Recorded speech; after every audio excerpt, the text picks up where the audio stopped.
Hello everyone. Today's episode is a bit different. As you can see, we have a guest on the show. So, can you tell the audience who you are? Hello, I'm the guest who's so glad to be here. I'm François and I, a friend of Lucas from school, Saint Joseph. So we're going to be starting a sort of podcast series where we'll be discussing Gen Z issues from the point of view of Gen Z members, as you can say. And try not to get cancelled. That's the most important. Okay, so first subject that we're going to cover, according to Business Standard, teens spend 91 minutes a day on TikTok and 56 minutes on YouTube. How do you think this is an issue and how do you think we can solve this? I think I'm the most competent person to answer this question since I do spend a lot of time on my phone. But TikTok, I don't have TikTok because I'm afraid of the Chinese. So I much prefer to use YouTube to watch like documentaries, and I feel that if kids today use YouTube to like study, self-study, like Yvan Monca for those who know, I think it's much more important than any textbook you can find. So for me, I find it's very useful. No. I see the practical use in applications like YouTube, as you say. Loads of apps as well contribute to the screen time piling up. But in a sense, realistically, do we think that is what teens are using their phones for today? I don't think so. Maybe a small section of their time is actually using screens towards a productive end, finality. But I don't think it's the reality of today's youth. And what do you use it for? Well, I'll be completely honest. Most of the time I spend on my phone is time wasted that I could be using for more productive stuff. So I'm in my final year of school. I could be using it towards. That's your dad talking right there. Exactly, it is my dad talking. But sometimes you gotta listen to the elders. And in this case, I think they're right. I think screen time is a big issue in today's society. Social media helps people to reconnect and connect with others. It's kind of hard to limit consumption. I think that's the job of the parents to like limit if the kids can't handle themselves. And also phones are like rigged to make people addicted. Yeah, right. And what you said about the fact that it's a social thing, I don't really agree that much. I think meeting people in real life, going out to do sports, doing hobbies, doing music, all these type of stuff. How do you meet these people? How do you talk to them? How do you warn them? Oh, we're gonna go out on X day at X time. You have to use social media. Well, no, you can just call them. That's how people did. Yeah, but call them in the olden days. Yeah, but that's the phone, and we have much more practical applications for that now. Really think you're gonna use Messenger? No. Facebook? No. We have Instagram. We have TikTok. It's so much better. Okay. So can we agree that in that case, social media should be reduced to using it as a way to connect with your friends in real life? In that case? Well, you said it's 2 hours and 30 minutes on the phone, basically. Yeah. That's what you said. So that means they have the entire rest of the day to do other stuff. For me, 2 Yeah, hours. well, this is an average. You got to think about the people on the opposite end of the spectrum. I know people who spend 5-6 hours a day, not only on their phones, but on their computers, on their consoles. Talking about yourself, I see. Of course. Okay, let's get on to another idea. The false perception of reality that is made because of internet. So for girls, I'm talking about this sort of idea that you can get rich off OnlyFans, which is an adult website where women post, let's say... Very special pictures. Yeah, that's it. Sort of suggestive pictures of themselves in order to make money. And you can see that the top 1% of creators on this platform are making absolute millions of this. Yeah, but once again, it's the top 1%. No, but that goes back to my idea of this is a false perception of reality. We made so much progress over the last few years of reducing gender inequality towards access to studies such as STEM, all these higher paying jobs to women, and now there's a sort of degrading image on the internet that women can just, take the easy route, show off their bodies in a sense, and make money. The easy route? I don't know if it's easy for women to like show their bodies to the world. They're losing their identity, they become objects, they're making themselves out to be objects.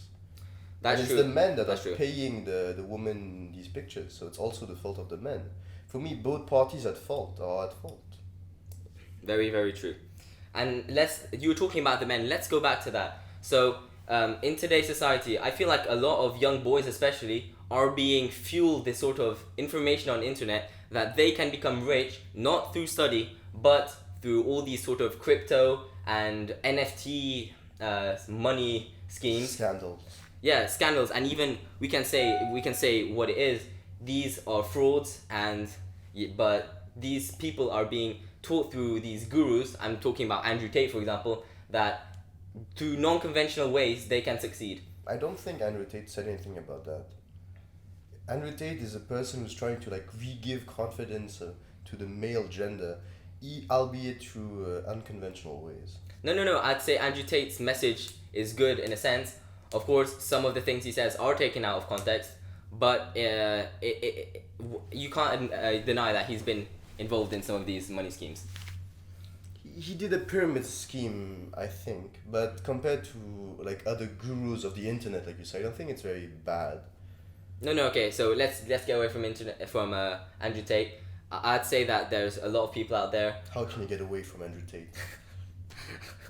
I'd say there's a lot of people out there who are sort of telling young boys school is bad in a sense. It won't help you do anything, and you should just well, when you look at the most hyper successful men out there, like Facebook creator Facebook, Mark Zuckerberg, he left college, albeit he left Harvard. He left Harvard. I'm sorry, he left Harvard. It means that you don't really need to go to school. You need to be smart firstly, but you don't really need school to be successful. And I think the kids today, we're taking that like one case study and making school is useless. You don't need school. It's. Well, I agree with what you say, but you have to go relativize and say that it's only a minority of people who don't go to school who succeed, and the majority of kids should continue school, continue studying, and if they make it, good. If they don't, they can always try the other way. But what is school? School is just a way to show like big companies that these kids can work under pressure. They have a good memory, because that's what school is. If you don't have a good memory, you can't succeed in school. Yeah, it's true. School is catered to a certain type of individual, but at the same time, I feel like with hard work, school can be the path to success for anybody. Yeah, but school doesn't show creativity, doesn't show artistic values. It's just if you know how to work, and that's it. Well, I feel like in a sort of higher education, this is when you can really show this. I feel like in university, when you get access to there, that's when you can really show off your other qualities. But I do agree with you. That's a problem that we have with schools nowadays. We don't have enough of a setting to show off our other qualities apart from our ability to memorize things and to apply problems in maths, for example, or formulas in physics, etc. Like in France, math is the golden subject. If you don't do math, exactly. You don't do anything. But it's also normal. Math is not only hard, but it's also very indicative of if a person is logical in their brain, if they know how to do stuff. So that's why they use. It's kind of hard to like describe or to rank people in a way. That's why for me, school is the best of the worst types of education. And it's kind of hard to change it nowadays since we've been using it for so long. Look at the Éducation nationale. They've been changing it every single year, and we've never been able to find anything good. Yeah, that's true. That is true. Okay, let's go back to the subject, which is social media. What do you think of algorithms that are the algorithms in social media that have been proved to fuel people towards their way of thinking and not towards the opposite way of thinking? I'm going back to the idea that if you're going to scroll down on TikTok, right, or on Reels, and you're a young boy who is a fan of fitness and mental health, well, sort of advocating for your men's mental health in a sort of male-dominant way, and all of those things, you're going to be fed videos of Andrew Tate, of all of these sort of fitness guys, and even sort of like the Ben Shapiro's and Jordan Petersons of the internet. Now, I'm not going to express a political opinion on the subject, but it feels like you're not shown a contrast to what you think. Instead, you're sort of going down the rabbit hole of more extremist way of thinking, and this goes the other way as well. I think a lot of more woke leftist identifying people will be shown these sort of videos as well. For me, I find algorithms very, very scary, since it's basically they know everything about us in a few clicks. It's kind of sad when you think about it. That means we are so simple that even an algorithm can just find everything about ourselves in just a few researches. Like TikTok, I find TikTok very scary. especially in the sense that all of my friends, they keep saying, wow, TikTok is so amazing. I always find what I'm looking for. I always feel entertained. Yeah. For context, none of us have TikTok. I don't have TikTok. None of us have TikTok. But we have Instagram, right? So we can see the sort of content that is fueled on TikTok. It's a lot of it is re-uploaded to other platforms, and we can really see the why people would be attracted to this application. It's sort of an easy way to get through your day. You don't need a lot of time to start scrolling, but it ends up consuming a lot of your time. Yeah, like I made an experiment where I would save, because on Instagram you can save the types of on the reels the things you like. So I kept saving the same type of content, and like after a few days on my reels, I would only get that type of content like constantly. I couldn't escape it. It's funny, I think, but yeah. Yeah, more scary than funny in a sense. I find everything funny. Okay, so I think that's enough for the impact of social media. Let's talk about another thing. Yeah. Today, I feel like a lot of our youth have a lack of engagement with political affairs. So an Ipsos poll, a French polling station, published the day after the 2022 election that a large proportion of 18 to 24-year-olds did not vote. Among this age group, this rate rose to 41% in the second round of the French presidential election. What do you think are the sort of factors that contribute to this, not only in education, but in social groups and people's surroundings? What would you say? Laziness. I think people, they don't really care. I think it's like a sort of pessimistic view on the political world. I think most people think that their vote doesn't really mean anything, so they don't have to vote. I find that most people these days, especially me, we are really lazy. So if we find an excuse to not do something, we won't do it. Like voting, for example. That's true. And I feel like another factor that contributes to this is the fact that nowadays internet has become this sort of foster home for all these memes and internet trolls, and all they do is take sort of make it into comedy, make serious issues such as politics into comedy. And I'm not saying you can't take a laugh out of things. But we've always been doing this. We've always been doing this, especially in France, with the caricatures, with les inconnus, with the jokes. We've always been doing this. True, but now it's going to kids at such a young age that that's all they know. Like, they won't have an image of politics as an important thing if the first thing they've been fed since they've been young on internet is that it's a joke and that all candidates are useless, etc. You know what I mean? Well, even Coluche ran for president, so at that point I think it's useless to debate if candidates are good or not good. And No, not at all. I'm just saying that as compared to older generations, I feel like Gen Z is the most out of touch. Yeah, the most out of touch with politics, the most uninterested, and something needs to be done about it. I don't know if it's in schools. Well, in France, schools, they can't talk about politics. They can't talk about religion. And I find that excellent, but in a way it kind of protects them. But at the same time, it makes them naive and knowledgeable about political affairs. Well, yeah, because if we don't get our source of education about politics from school, where do we get it? It's either from our parents who anything they tell us, we will be led to believe because it's our parents, or through internet. And we have so much access to internet nowadays that it's taking up such a part of our lives and our thinking. I really think it's what forges our thinking in a sense. Well, for me, cancel culture is the plague of the internet. For me, I find it so bizarre that in a society where normally everybody is allowed to speak freely, where freedom of speech is advocated in every country, that there's this group, that there's this notion of cancel culture that will literally destroy you on internet if you ever say anything that is the social groups they don't like. Like Andrew Tate, he went against the social norms, and he was totally destroyed. He got removed from every single site, even Airbnb. So I don't understand. It's for me, it's super hypocritical. It's hypocrite. Hypocritical. Hypocritical. Yeah. Well, yeah. So how do you think that this sort of cancel culture would relate to engagement in political affairs? Well, for example, Zemmour, one of the French candidates, he said many things. He wanted to shock people, and he got the same effect, and he was sort of cancelled for a while. Like we wouldn't see some of his shows, and Yeah. we wouldn't really show him on the internet, or Yeah. when we would Even show if him, you don't agree with Zemmour and you completely disregard what he says, I feel like he has the right to speak. he has the right to speak, yeah. to formulate his opinion. Same thing for Mélenchon on the other end of the spectrum. And Mélenchon, he said lots of bad things in a way, as Zemmour did as well.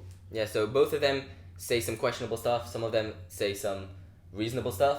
But at the end of the day, I don't think it's the questionable stuff that should be what forms most of our judgment. I feel like we should listen to everything they say and then form our judgment. You know what I mean? Yeah, people are But so going back to complex. internet, we'll only be fueled the what we want to see. You know. So for example, an extreme right person will only see the good parts of Zemmour, while seeing the bad sides of Mélenchon and all those other. Well, that depends on the person.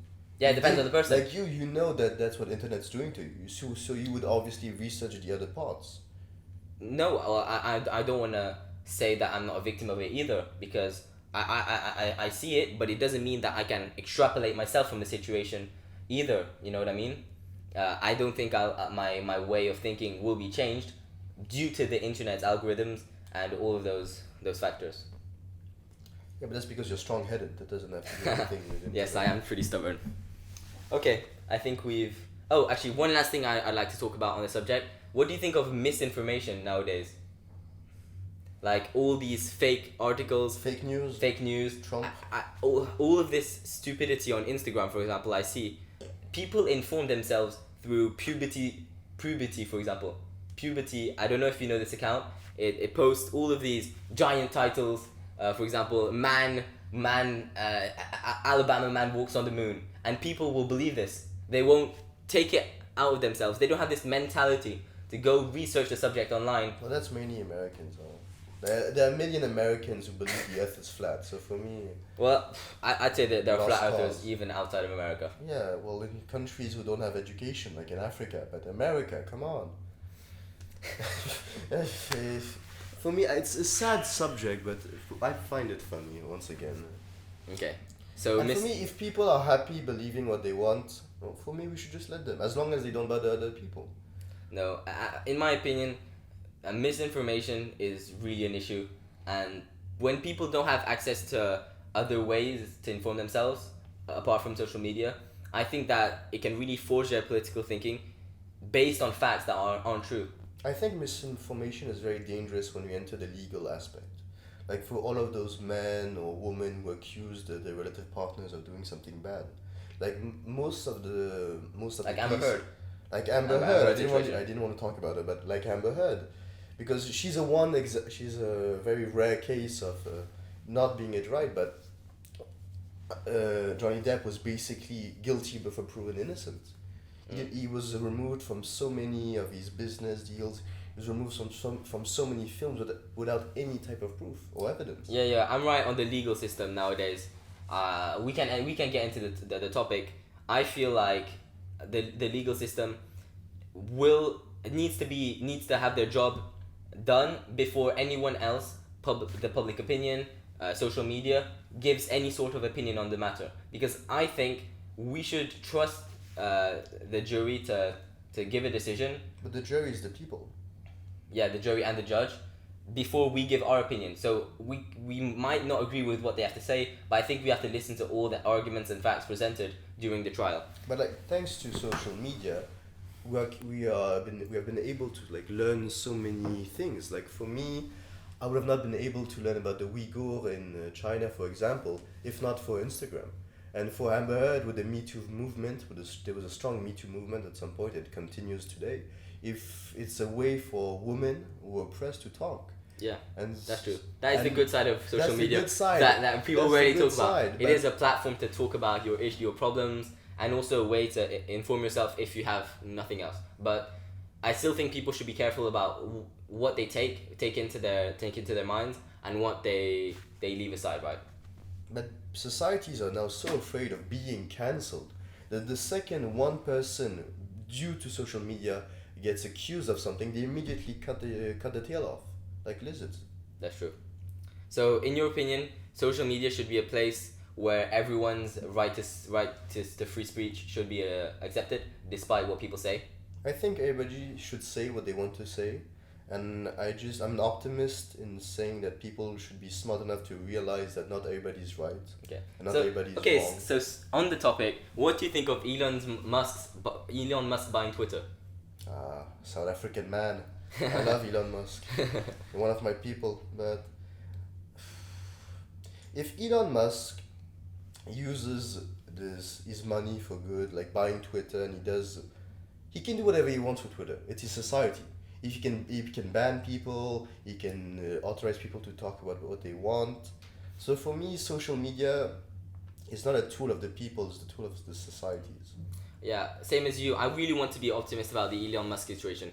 But as with all sort of dictators, they always start out with. No, I'm not. I'm not What are you calling. saying, I am bro? not calling him a dictator. You But just listen to said me. as all dictators. As all dictators, they all start out with good intentions, pure intentions. In Elon Musk's case, he wants free speech, but Yes, but Hitler. he's He had very already good there's intentions. already cracks in the system, right? He's been banning people impersonating him or sort of making jokes at him, and he's also already formed a political opinion that people should vote for Republicans. Now, I'm not saying that people shouldn't vote for Republicans, but I don't think they should be taking it from the business owner of Twitter, which is where millions of people get their information from. Well, once again, we have so many types of social media applications. So if you don't like what Elon Musk is doing with Twitter, just go on Instagram. For me, there's no question about it. If you don't like it, just move. Because at the end of the day, it's Elon Musk's society now. He can do whatever he wants with it. So if you don't like what he's doing, you can't stop him. So just move. Okay. That's my idea. Okay, let's go on to our last topic for the day. What a which, fun topic. A very fun topic. So depression in teens. Okay, let's not laugh about it. Depression for That's teens, funny. because I feel a lot of teens today have this sort of lack of motivation in. Are you depressed? No, I hope I'm not. I don't think I am. I feel like it's very hard to determine unless you've been to a specialist or a therapist. Psychiatrist. Yeah, exactly. So let me read out this statistic. Mental health. 1 in 4 teens in France say they are often depressed, according to a UNICEF survey. This survey of 25,000 young people in France draws up an alarming picture. 3/4 feel sad.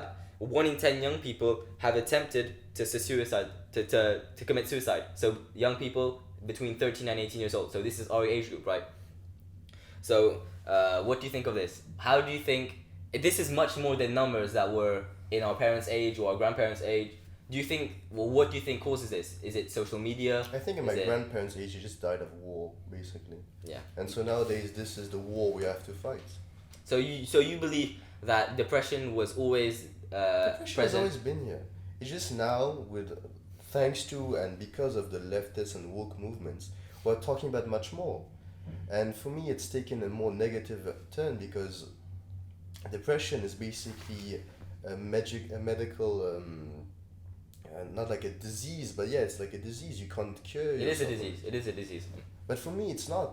For me, you're just sad one day, and you have to be optimistic, and you have to get better. For me, telling sad people that they will always be sad is not really smart. That's true. That's my opinion on it. Okay. So what do you think contributes to this depression? Because I feel like nowadays teens feel lots and lots of pressure to succeed in life, compared to before. Well, competition is horrible. horrible. Because nowadays, having good grades isn't enough to get into a good school, right? Anybody can have good grades. Yeah, anybody Even can have I good can have good grades. So Anybody can have good grades. You have to be schools ask for people who are engaged in society, political affairs, all this stuff. the environment. Exactly. And to so take care of the grandma's dog. Anything. exactly. So all these things are needed on top of securing good grades, and I think it's contributing to all this pressure that is placed on us. For me, it's logical. More people people are richer nowadays. We have more people, so obviously we have more competition. We have more people wanting to go to a higher paying jobs, and so nobody wants to go to the lower paying jobs. So obviously, it's super hard. The competition wise, it's super hard. No, it's a problem. But is there another alternative? Because if you can't differentiate people through their grades because they're all the same, you have to find another way that is pertinent to what they want to study, right? I think you can differentiate people through the grades. Like prépa, for example, those who succeed prépa are much more different from those who fail prépa. Okay, but how do you, if you can take 20 people into your prépa, right, and 20 of them have 17 or 18 or 19, if they all have the same grade, you have to find another way. 17, well, those are geniuses. Okay, no, but I'm taking a hypothetical situation, right? Or even if it's someone has 16.5 and another person has 17, how is the person who has 17 necessarily better than the person who has 16.5? How do you know that person is going to succeed more in later life? For me, luck is the most important factor nowadays. If you're lucky at birth, if you have good parents, if you have money, if you have access to education. And so for me, luck is sadly one of the deciding factors, and if you are getting higher education or if you have access to higher paying jobs. Okay. And for me, let's go back to on the topic of depression and lack of motivation. For me, that's one of the main factors. Nowadays, kids, I feel like society is going through war. We're going to go through a war in recent years because we are hyperly connected. And for me, we are connected, but we have so many different opinions, and we have so many different groups of people. So for me, conflict has to happen. So like the sort of enormity of the situation is what sort of stresses you, let's say. Yeah, it stresses me in the fact that every minor conflict can just become huge in a few seconds, since we're so connected. Like with the Russia-Ukraine, if we're talking about it. It's a tiny conflict, but because of all of these groups intervening, it's become something globally. It's a global thing. That's true. And on the depression aspect of it, for me, kids nowadays are because of social media, they're just more sad. They feel less motivated to do things since all of these people have already succeeded. So maybe they don't. They think going back that to they the can't false succeed. perception of society. Yeah, they can't. If they don't become those type of people, comparing yourself to these people. comparing themselves. You don't have a Bugatti, for example. Exactly. That's your. No, yeah. I'd say personally, I feel much more pressure, not only due to my parents. I feel that they give me a positive pressure, I'd say, but the fact that I see all these students around me succeed, getting the schools they wanted. No, I wouldn't say I'm jealous. I'd say the fact that they succeeded makes me want to succeed even more in comparison, you know what I mean? So, yeah, it's just all the more competitive, and it's too early to say, for me, personally, if this will be a good thing, but I think for society as a whole, this competitive sort of space can be more destructive than it can help young people. Well, I don't really know what I want to do in the future. So I hope that other kids don't know what they want to do. Because I don't want to be alone in my thinking. So I think that most kids nowadays, they are lost. They don't know what they want to do. And that can lead to depression and lack of motivation. Yeah, in France especially, I feel, well, we're going back to the réforme, but I feel this sort of specialties thing Well, you have is to know what you completely want crazy. to do. So In seconde, what are you, 14, 15? 13, You're 13, 14, 15 years old. How can you be told at 13, 14, 15 years old to choose 3 subjects that will determine what you will study later on, what jobs you will be able to do later on, and what qualifications you will have? It's completely impossible for us. I wanted to be a gardener when I was 12 years old. So So I guess you strayed off that path. very Yeah. far. No, but yeah, it's a problem. It's a problem, and I don't think it's a problem, because in a sense we already have the solutions. For me, once again, it's the people who have to either decide what they want to do or better themselves. For me, the human mind is one of the strongest things on this planet. We dominated the world when we were super weak compared to other animals.